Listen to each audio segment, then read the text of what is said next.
নাটোরে চামড়া সংরক্ষণ না করে সরকারি লবণ বিক্রির অভিযোগ 2 শতাধিক প্রতিষ্ঠানের বিরুদ্ধে ব্যবস্থা নেবে প্রশাসন।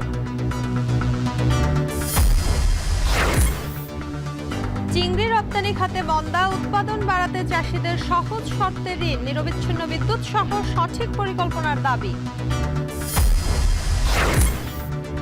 দেশে ফিরেছেন সাবেক রাষ্ট্রপতি আব্দুল হামিদ। ইমিগ্রেশন সম্পন্ন শেষে রাত 3টায় বিমানবন্দর ছাড়েন তিনি। এবং 4 দিনের সফরে আজ লন্ডন যাচ্ছেন প্রধান উপদেষ্টা ডক্টর ইউনূস। স্বাগত জানাতে প্রস্তুত প্রবাসী বাংলাদেশিরা। যুক্তরাজ্য প্রবাসী যে বিভিন্ন দাবি দেওয়া রয়েছে সেগুলো প্রতি তিনি গুরুত্ব দেবেন। উনি যে পুরস্কারটা নিচ্ছেন এবং পাচ্ছেন সেটার জন্য আমরা তো অবশ্যই খুবই গর্ব অনুভব করতে পারি।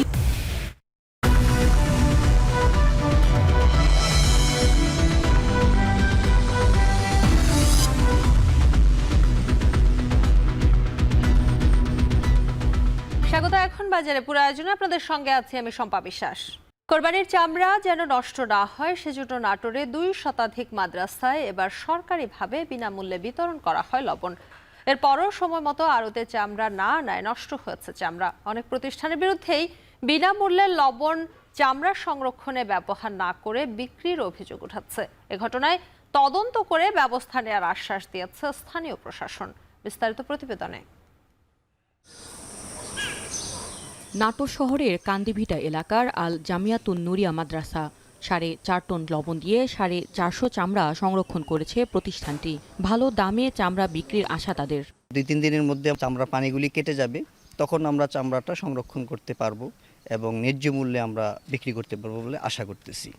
তবে এমন উদ্যোগ মুষ্টিমেয়। অভিযোগ রয়েছে বেশিরভাগ মাদ্রাসা চামড়া সংরক্ষণ না করে বিক্রি করছে বরাদ্দ করা লবণ। ফলে ঈদের দ্বিতীয় দিন নাটোরের চকবৈদ্যনাথ আড়তে জমা হওয়া 5 শতাধিক কাঁচা চামড়ার বেশিরভাগই নষ্ট হয়ে যায়। যখন কাঁচা চামড়ার আগমনটা বেশি হয়, আমদানিটা বেশি হয়, তখন ক্রেতারা নিজেদেরকে একটু ঢিল দেয়, যার দরুন চামড়ার দামটা কমে যায়। গ্রামে গেলে তো বলতে 7টা ভাগই 150 টাকা কিলো, 1050 টাকা কিনতে হয়েছে, বিক্রি হলো 500 টাকা। লবণ দেওয়া হয়নি, এখন ধরেন যে লবণ দিচ্ছি, ভালো থাকলে ভালো থাকবে, না থাকলে ফেলে দিতে হবে। এই এদিকে লবণ মাদ্রাসায় না দিয়ে ব্যবসায়ীদের দেওয়ার দাবি করেন অনেকে। সে সাথে অভিযুক্ত মাদ্রাসাগুলোর বিরুদ্ধে শাস্তির দাবিও জানান তারা। লবণ যারা বিনামূল্যে সরকারের কাছ থেকে নিয়েছেন তারা যদি লবণ ব্যবহার যথাযথ না করে চামড়াটা আমাদের কাছে অসময়ে নিয়ে আসছেন, এর জন্য তারাই দায়ী এবং এটার জন্য সরকারের প্রতি আমার অনুরোধ হলো কারিগরি ব্যবস্থা নেওয়ার জন্য। মৌসুমি ও ফরিয়া ব্যবসায়ীদের পাশাপাশি 90% চামড়া সংগ্রহ করে মাদ্রাসাগুলো। সে কারণে কাঁচা চামড়া সংরক্ষণে জেলার 2 শতাধিক মাদ্রাসা ও লিল্লা বোর্ডিংয়ে বিনামূল্যে লবণ বিতরণ করেছে জেলা প্রশাসন। তবে যারা লবণ বিক্রি করেছে তদন্ত করে তাদের বিরুদ্ধে ব্যবস্থা নেওয়ার কথা জানায় স্থানীয় প্রশাসন। আমরা যখন বিতরণ করি তখন কিন্তু বারবার করে তাদেরকে বলেছি যে আপনারা লবণ সঠিকভাবে দিলে এই চামড়ার ন্যায্য মূল্য পাবেন। তো সেই ক্ষেত্রেও তারপরেও মাদ্রাসাগুলো হয়তোবা চিন্তা করেছে যে তারা তাৎক্ষণিকভাবে সেগুলো বিক্রি করে দিলে তাদের কাছ থেকে ঝামেলাটা চলে যায়। এরপরও আমরা যেহেতু ওদের কাছ থেকে প্রত্যয় নিয়েছি, তো সেই অনুযায়ী আমরা ব্যবস্থা গ্রহণ করব। নাটোরে গরুর চামড়ার লক্ষ্যমাত্রা ছিল 4 থেকে 5 লাখ পিস, কিন্তু এখন পর্যন্ত এসেছে মাত্র 25 থেকে 30 হাজার। খাসি ও বকরির চামড়াও লক্ষ্যমাত্রার তুলনায় অনেক কম। আগামী শুক্রবার থেকে লবণযুক্ত চামড়া কিনবেন ব্যবসায়ীরা।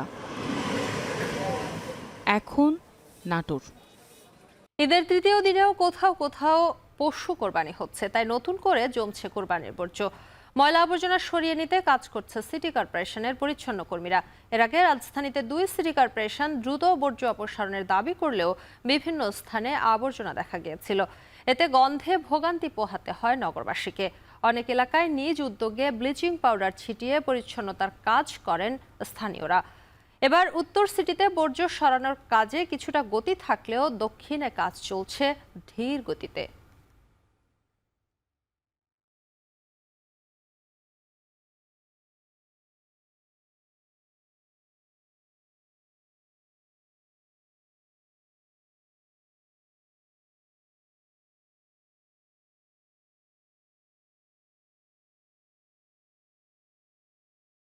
দেশে ফিরেছেন আওয়ামী লীগ সরকারের সাবেক রাষ্ট্রপতি আব্দুল হামিদ। রাত 1টার দিকে থাই এয়ারওয়েজের একটি ফ্লাইটে তিনি ঢাকায় আসেন।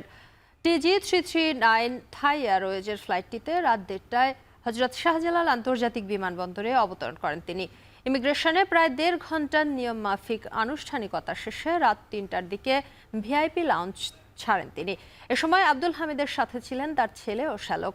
গেল মে মাসের 8 তারিখ থাই এয়ারওয়েজের একটি ফ্লাইটে চিকিৎসার জন্য ব্যাংককের উদ্দেশ্যে ঢাকা ছাড়েন সাবেক রাষ্ট্রপতি।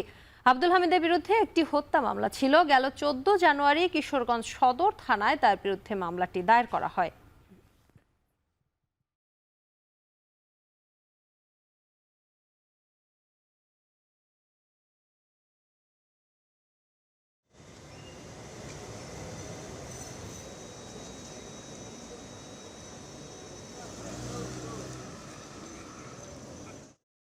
চার দিনের সরকারি সফরে আজ যুক্তরাজ্যে যাচ্ছেন প্রধান উপদেষ্টা ডক্টর ইউনূস। রাজা তৃতীয় চার্লসের কাছ থেকে সম্মাননা গ্রহণের পাশাপাশি এই সফরে ব্রিটিশ প্রধানমন্ত্রীর সঙ্গে বৈঠক করবেন অন্তর্বর্তী সরকারের প্রধান উপদেষ্টা। ডক্টর ইউনূসের সফরকে ঘিরে উচ্ছ্বসিত প্রবাসীরা, তাকে স্বাগত জানাতে চলছে প্রস্তুতি। যুক্তরাজ্য থেকে শরীফুল ইসলাম চৌধুরীর প্রতিবেদনে বিস্তারিত। অন্তর্বর্তী সরকারের ক্ষমতা নেয়ার 10 মাস পর প্রথমবারের মতো যুক্তরাজ্য সফরে যাচ্ছেন প্রধান উপদেষ্টা ডক্টর মোহাম্মদ ইউনূস। তার সফর ঘিরে উচ্ছ্বসিত প্রবাসী বাংলাদেশিরা। দেশের পরিবর্তিত পরিস্থিতিতে প্রবাসীদের দীর্ঘদিনের দাবি আদায়ের সুযোগ এসেছে বলে মনে করছেন অনেকে। সিলেটর যেটা ওসমানী বিমানবন্দর যে প্রবলেমগুলো হয়, এইগুলা যেন আমরা প্রবলেম সলভগুলা করতাম পারি, এই দাবিগুলো আমরা তার উপরে রাখি। আমরা উনি লন্ডনে আসার পর লন্ডনের যুক্তরাজ্য প্রবাসী যে বিভিন্ন দাবি দেওয়া রয়েছে সেগুলো প্রতি তিনি গুরুত্ব দেবেন এবং দাবি দেওয়া পূরণে তিনি অগ্রণী ভূমিকা পালন করবেন। প্রধান উপদেষ্টাকে স্বাগত জানাতে যুক্তরাজ্য জুড়ে নেওয়া হচ্ছে নানা প্রস্তুতি। চলছে সভা সমাবেশ। কমিউনিটি নেতারা মনে করছেন এই সফর বাংলাদেশের জন্য গর্বের ও গৌরবের।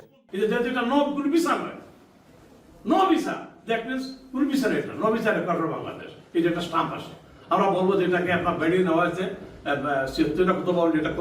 উনি যে পুরস্কারটা নিচ্ছেন এবং পাচ্ছেন সেটার জন্য আমরা তো অবশ্যই খুবই গর্ব অনুভব করতে পারি। কিংয়ের সাথে আলাপ করবেন, প্রাইম মিনিস্টারের সাথে আলাপ করবেন, আমাদের কমিউনিটি ওনাকে সর্বাত্মকভাবে সাহায্য করবে এবং we are very proud of it. 4 দিনের এই সফরে বাকিংহাম প্যালেসে ব্রিটিশ রাজা তৃতীয় চার্লসের সঙ্গে দেখা করবেন ডক্টর ইউনূস। এ সময় তিনি রাজার হাত থেকে নেবেন কিংস চার্লস হারমোনি অ্যাওয়ার্ড। সফরসূচি অনুযায়ী 11 জুন ডক্টর ইউনূসের সঙ্গে দ্বিপাক্ষীয় বৈঠক করবেন ব্রিটিশ প্রধানমন্ত্রী sir Keir Starmer. Shariful Islam Chowdhury, এখন লন্ডন। ঈদের লম্বা ছুটিতে এখনো ঘরমুখ অনেকে। ঈদের আগের যানজট, টিকিট সংকট সহ নানা ভোগান্তি এড়াতে ঈদের পর বাড়ি ফেরা। আবার কেউ কেউ রাজধানীতেও ফিরছেন। এ বিষয়ে বিস্তারিত জানাতে নারায়ণগঞ্জের খানপুর মেট্রো হল এলাকা থেকে যুক্ত হচ্ছেন সহকর্মী এমরান আলী সজীব। সজীব, ঈদের পরেও অনেক মানুষ ঘরে ফিরছেন, তাদের খবরাখবর জানাবেন। জি সম্পা, ধন্যবাদ আপনাকে। ঈদ 2 দিন আগেই কিন্তু কোরবানির ঈদ শেষ হয়েছে। তো ঈদকে কেন্দ্র করে কিন্তু ঈদের আগে থেকেই মানুষজন বাড়ি ফিরতে শুরু করেছে। তবে কেউ কেউ কিন্তু ঈদের সময় যে যানজট মহাসড়কগুলোতে ছিল সেই যানজটগুলো এড়াতে এবং টিকিট সংকট এবং বাড়তি যে ভাড়া আদায়ের অভিযোগ সেগুলো থেকে এড়াতে কিন্তু ঈদের পরেও অনেকে বাড়িতে ফিরছে। তো আমি এখন রয়েছি নারায়ণগঞ্জের মেট্রো হল মোড় এলাকায়। এখানে কিন্তু বিভিন্ন গণপরিবহনের দূর দূরান্তের দূরপাল্লার কিন্তু কাউন্টারগুলো রয়েছে এবং সেই সাথে কিন্তু আপনার উত্তরবঙ্গ সহ দেশের দক্ষিণাঞ্চল এবং বিভিন্ন অঞ্চলগুলোর কিন্তু এই গণপরিবহনের যে কাউন্টার, সেখানে আমরা এসে যে একটি দেখতে পেয়েছি যে বেশ পরিমাণ কিন্তু যাত্রীদের চাপ রয়েছে এবং যাত্রীরা কিন্তু অনেকক্ষণ ধরে কাউন্টারগুলোতে অপেক্ষা করছেন গণপরিবহনের জন্য। তো পরিবহনের হয়তো কিছুটা সংকটের কথা আমাদেরকে জানিয়েছেন পরিবহন সংশ্লিষ্টরা, পাশাপাশি যাত্রীরা আমাদেরকে জানাচ্ছেন এখনও কিন্তু ঈদের আগের মতোই বাড়তি ভাড়ার একটি অভিযোগ রয়েছে। তো এই বিষয়গুলো নিয়ে আমরা যখন পরিবহন সংশ্লিষ্টদের সাথে কথা বলেছি, তারা আমাদেরকে যে বিষয়টি জানিয়েছেন, তাদের দাবি যে ভাড়া তারা বেশি নিচ্ছেন না, বিআরটি এর নির্ধারিত ভাড়াই কিন্তু তারা নিচ্ছেন। তো অন্য স্বাভাবিক সময়ে যে ভাড়া কমের যেই বিষয়টি জানিয়েছিলেন সেটি হচ্ছে যে তারা স্বাভাবিক সময়ের মতোই ভাড়া কম নিচ্ছেন। তো এই ছিল নারায়ণগঞ্জ থেকে ঈদযাত্রা সর্বশেষ। ঈদের পরেও অনেকে ঘরে ফিরছেন, সেই খবর নারায়ণগঞ্জ থেকে জানাচ্ছিলেন সহকর্মী এমরান আলী সজীব। দেশের অর্থনীতিতে 3 দশকেরও বেশি সময় ধরে অবদান রাখা হোয়াইট গোল্ড খ্যাত চিংড়ির শিল্পে চলছে মন্দা। এ খাতের ঘুরে দাঁড়ানোর সকল পরিকল্পনা যেন মুখ থুবড়ে পড়ছে। অথচ একসময় পোশাক শিল্পের পর বৈদেশিক মুদ্রা অর্জনের দ্বিতীয় বৃহত্তম খাত হিসেবে বিবেচিত হতো হিমায়িত মৎস্য। আরো জানাচ্ছেন তরিকুল ইসলাম। খুলনার পটিয়াঘাটা উপজেলার প্রান্তিক চিংড়ি খামারি একরাম হোসেন 5 বছর ধরে আধা নিবিড় পদ্ধতিতে চাষ করছেন চিংড়ি। গেল বছর কাঙ্ক্ষিত ফলন না পাওয়ায় এবছর বড় বিনিয়োগে চিংড়ি চাষ শুরুর ব্যাপারে রয়েছেন দ্বিধায়। বাংলাদেশে এসপিএফ ফ্যাসারি 3টা, তার ভিতরে একটা চালু আছে, বাকি 2টা আমাদেরকে এসপিএফ পোনা দিচ্ছে না, যার কারণে আমরা খুবই হতাশার মধ্যে আছি। সাথে আমাদের নদীও সমস্যা, ঠিকমতো লবণ পানি পাচ্ছি না। একরাম হোসেনের মতো একই উপজেলার পঞ্চানন ও মালতী দম্পতি আধা নিবিড় চিংড়ি চাষ করছেন 1 দশক ধরে। তারাও ভুগছেন নানা প্রতিবন্ধকতায়। সর্বশেষ মৌসুমে দুজনের পৃথক ঘিরে মড়ক লেগে পুঁজি হারিয়েছেন অন্তত 10 লাখ টাকা। নদী খাল ভরাট ও দখল, পানি ও পোনা না পাওয়া, পুঁজি সংকট, ভাইরাস ও দাবদাহে মড়কের কারণে এই দম্পতির মতো অনেকেই ছেড়ে দিয়েছেন চাষ। 5 বছরে ঘেরের পরিমাণ কমেছে প্রায় 5000 হেক্টর। 1 লাখ বাচ্চা দিয়ে 24 মণ মাছ পাইছি, 70,000 মাছ দিয়ে 12 মণ মাছ পাইছি। এতে তো টিকে থাকা যায় না। কারেন্টের সমস্যা দেখা দিয়েছে, তারপরে নদীগুলো বড় হয়ে গেছে, পানিরও সমস্যা। তাতে করে আমাদের এই চাষ করতে গেলে সরকার যদি এদিকে তদারক না করে, তাতে আমার খুবই সমস্যার মধ্যে আছি আমরা। উৎপাদন কমায় বড় প্রভাব পড়েছে রপ্তানি বাজারে। গত 10 বছরে খুলনা অঞ্চলে চিংড়ি রপ্তানিকারক প্রতিষ্ঠান কমেছে অর্ধশতাধিক। অথচ একসময় চিংড়ি চাষ হতো এই অঞ্চলের সর্বত্র। উৎপাদন কমে যাওয়ায় কমেছে রপ্তানি আয়ও। ঘের মালিক ও চাষিদের মতে রপ্তানিযোগ্য চিংড়ি উৎপাদন বাড়াতে হলে আধুনিক পদ্ধতি অনুসরণ করতে হবে। এক্ষেত্রে সবচেয়ে ভালো আধা নিবিড় পদ্ধতি, আর ভেনামি চাষ পদ্ধতি এখনও নিরীক্ষণ পর্যায়ে থাকায় তা অনুসরণ করা সময় সাপেক্ষ। হেক্টর প্রতি যে পরিমাণের এর প্রোডাকশন, সেক্ষেত্রে আপনাকে এটা করতে গেলে অবশ্য আধা নিবিড় বা সেমি ইন্টেনসিভে আসতে হবে, এবং যত এর পদ্ধতি এটা আপনাকে অনুসরণ করতে হবে। মেডিসিন এবং প্রপার ওয়েতে করলে, ফিডিংটা করলে লস হয় না বলে আমি মনে করি। মেডিসিনগুলো টাইমলি দেওয়া লাগবে, খাবার আছে, খাবারগুলো টাইমলি দেওয়া লাগবে, আবার অ্যারেশন আছে, এগুলো টাইমলি চালানো লাগবে। এদিকে রপ্তানিকারকরা বলছেন উৎপাদন বাড়াতে চাষিদের সহজ শর্তে ঋণ প্রদান, নিরবিচ্ছিন্ন বিদ্যুৎ সরবরাহ সহ সঠিক পরিকল্পনা প্রণয়ন করতে পারলে উৎপাদন বৃদ্ধি করা সম্ভব। এখানে ইলেকট্রিসিটির ব্যবহার হয় অনেক। আমাদের এখানে চিংড়ি চাষিদের ইলেকট্রিসিটির ব্যাপারে কোনো ছাড় নাই। সুদের ব্যাপারে ব্যাংক থেকে ঋণ নিয়ে যে সুদ প্রদান করা হয় তার ব্যাপারে কোনো ছাড় নাই। এসব কারণে প্রোডাকশন কস্ট বেড়ে যাচ্ছে।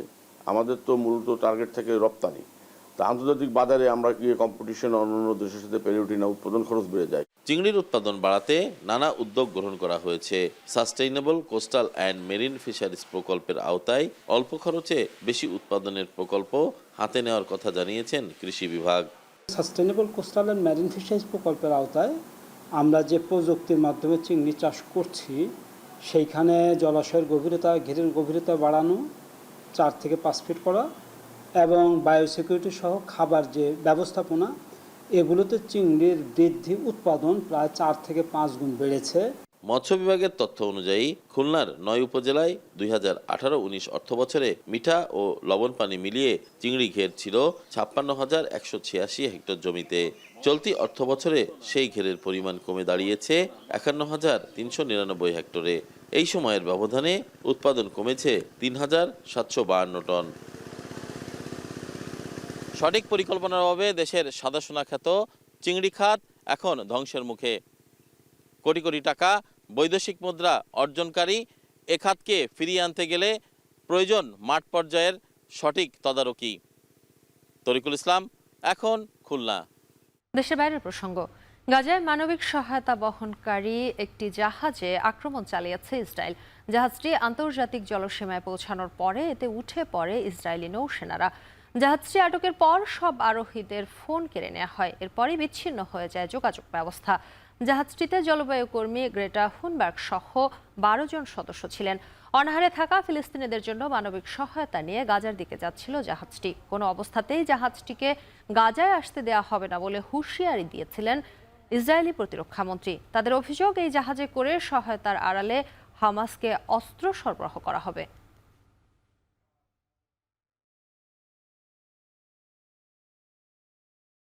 এর সাথে শেষ করছে এখন বাজার। এখন টেলিভিশন ওয়েবসাইটে দেখতে ভিজিট করুন www.ekhon.tv।